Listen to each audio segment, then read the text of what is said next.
पर लड़ा जाएगा और इसका हिंदी पट्टी पर भी कोई प्रभाव पड़ेगा। शिवाजी वर्सेज औरंगजेब ऐसा करने की कोशिश हो रही है, क्या ये ठीक बात है? जी, ऐसा है कोई विषय, जी, विषय कोई एक पार्टी या एक ग्रुप अगर ये समझता हो कि वो कोई विषय उठा करके और उसको सेंटर में ले आएगा, तो ऐसा पॉसिबल होता नहीं है। जब विषय ऐसा उठाया जाता है, किस तरफ से उठाया जा रहा है इसके भी इन्वेस्टिगेशन में आप जाएंगे, इसके एनालिसिस में जाएंगे तो बहुत सारी बातें आएंगी। कई बार ये भी कहा जाता है कि भाई ऐसे जो पोलराइजेशन होता है तो उसमें पोलराइजेशन में मुसलमान तो इकट्ठे हो जाते हैं लेकिन हिंदू इकट्ठे नहीं हो पाते हैं, तो इसमें किसको फ़ायदा होता है नहीं फ़ायदा होता है, ये अलग विषय है, इसमें चर्चा करने की बात है। लेकिन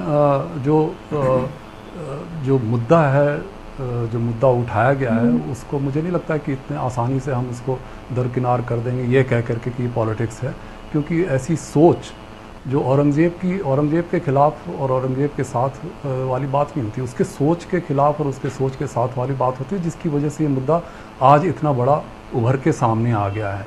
अब कश्मीर में जो हुआ वो तो कोई औरंगजेब के टाइम का नहीं हुआ, लेकिन औरंगजेब की सोच जो थी वही कश्मीर में जो पलायन जो कश्मीरी पंडितों के साथ हुआ वो भी उसी की सोच सर, मैंने नतीजा था। एक मसला केरल में जो हुआ, किया जो था, जिसमें एक विषय उठाया था, शिवांग से भी मैंने पूछा था और आपसे भी मैं वही जानना चाहता हूँ।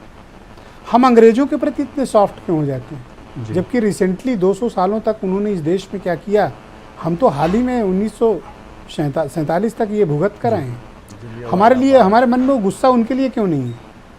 ऐसा है जी, जलियांवाला बाग पे गुस्सा क्यों ऐसा नहीं? गुस्सा अगर उधर से कोई बात उठती है, होता क्या है ना कि आप औरंगज़ेब को महिमा मंडन करने वाले लोग जब खड़े होते हैं तो उसको फिर समझाने वाले और उसको बताने वाले भी लोग होंगे।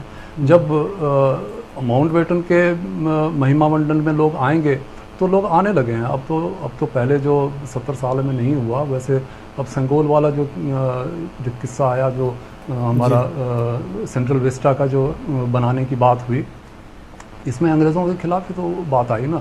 अब जितने आज़ादी का अमृत महोत्सव में जो चर्चाएं हुई वो कौन सा काल था? शुक्रिया सर, हमारे साथ कृपया बने रहिएगा। डिबेट के दूसरे चरण में आपके बाकी विचारों को सम्मिलित करूंगा। संजय सिंह, आप कुछ कहना चाहते थे, आप कह सकते हैं, बोलिए। जैसे हम असीम वकार जी को का करेक्शन कर दें, ये कह रहे थे कि जजिया 1% लगता था,